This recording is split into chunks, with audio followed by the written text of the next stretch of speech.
All right, now we're going to see a couple of examples of how we use the error-bound formulas for being able to state how close these trapezoid and midpoint estimates are to the real answer to the integral. And again, this is valuable when the integral is something that we can't do in another way, but we use examples here where we do have a way of getting the exact answer so that we can see that the error bounds are working. In number one, we're going to find the error bound on the estimate that we gave to the integral of log x from 1 to 3. And this is the midpoint estimate, which at the top of the screen is the formula is given on the right. There's a lot of letters in there, but that's mostly just the components of the problem. So for example, let me just mark these in red. In the problem, this is the A, this is the B, this is the N. And so in the formula, you can see that that is all of this stuff. So the formula is just in terms of these parameters about how wide the interval is that we're integrating over and how many strips we're cutting our picture into. The only thing that's weird is this k value, and the k has to be a number that's at least as big as the second derivative of our function over the interval that we're integrating. So in this case, this is pretty easy because the function is log of x that we're doing the integral for. The second derivative of log of x is negative 1 over x squared. And here's a picture of y equals negative 1 over x squared, where we can see all the values from 1 to 3. I only care about 1 to 3 because that's what the limits of integration are. So I'm interested in this picture between 1 and 3, and the value of k is the positive number that tells me the furthest away from the x-axis that this value gets. That'll sound familiar. That's very similar to what we did in our error formulas for Taylor polynomials. It's the same idea. So in this case, the furthest that this graph is away from the x-axis is over here, and it's 1 unit away. So k equals 1 will work fine. We don't have to read the graph that closely. It can be any number. K just has to be at least as big as the graph. So if you're not 100% sure where it is, just go to the next tick mark further out that you're sure is further away. So now it's easy to apply the formula. We just plug into all these values. So M4 minus I here represents the actual value of the integral, is no more than 1 times b minus a is 3 minus 1 cubed over 24n squared, and here is 4, and whatever number that is. So our actual, the midpoint estimate that we got is within that number of the exact right answer for this integral. Just to see another example, one that we also did before, the T3 estimate for the sine curve. Again, most of these values that we need in the error formula are given here. The only thing we need to know is how far away from the graph does the second derivative get.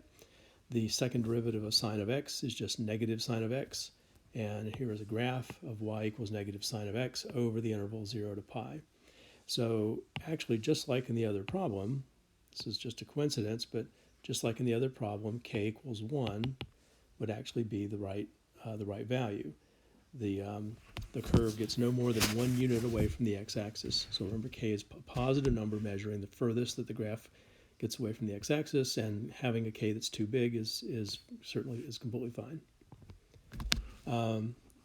So we just plug into the formula. The error that T3 makes as approximation of I is no more than the k value times 3 minus, oops, just completely distracted. The b and a here are pi and 0, so pi minus 0 cubed. And the denominator is similar to the other error formula, but it's only 12 instead of 24. And so whatever that value comes out to be is the maximum error that I might have by using the trapezoid approximation to a real integral. Notice in these formulas, the only difference between them, everything's exactly the same except for this number down here. notice that what that means is that the error formula for the midpoint rule is actually half of the error formula for the trapezoid rule. And so, in a sense, the midpoint rule makes only half the error that the trapezoid rule does. So the midpoint rule is generally better. Midpoint's generally better than trapezoid. And in fact, the error bounds suggest that the midpoint rule is got half the error of the trapezoid rule, more or less. We can do the same things with this that we were doing with our with the series estimates. We can figure out what the n has to be to get our error within a certain range. There are no homework problems like that you have to complete, but I just wanted to make sure you saw it because it does reinforce what we saw before. The formula for the midpoint rule for the log function was 1 b minus a. We know what b minus a is. So this is the formula for the midpoint rule, was that. That's what we wrote down before we knew that n was 4 and we wanted to figure out how much error there was. Here the n is an unknown and I want that error formula to be no more than 1 over 1,000. That's 10 to the minus 3. So I can just solve this for n. I want n has to be a whole number. So I would like to find n to be the largest, the smallest whole number that makes this inequality be true. Just to point out, some people had trouble solving these inequalities on the previous assignment. If I were you, I would just invert both sides of this. Cross multiplying is hard to remember what the rule is, but inverting is pretty easy. If you just flip over both sides of this, well, I guess I can do 3 minus 1 cubed again. 3 minus 1 cubed is 8. So if you invert both sides of this, all that happens is that this inequality should be flipped. That's because the inverse, the reciprocal of the functions are related in the opposite order for their reciprocals. So so if we have this inequality and we want to flip both sides of it, that's totally legit. Just make that greater than or equal to. And now the variable's in the numerator, and you don't have to worry about it.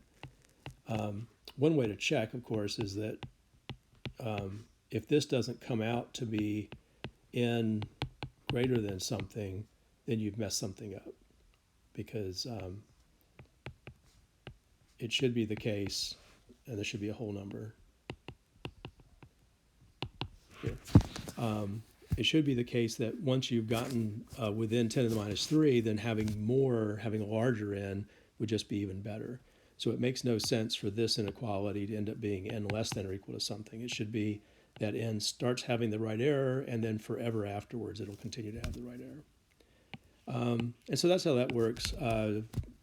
We already did all of the pieces for this one as well, so it's easy enough to write down exactly the error formula we used above, only with an n for the number of strips, the number of subintervals, and say, let's imagine we wish that is less than or equal to 1 over 1,000, and then we can find out what the n has to be greater than or equal to.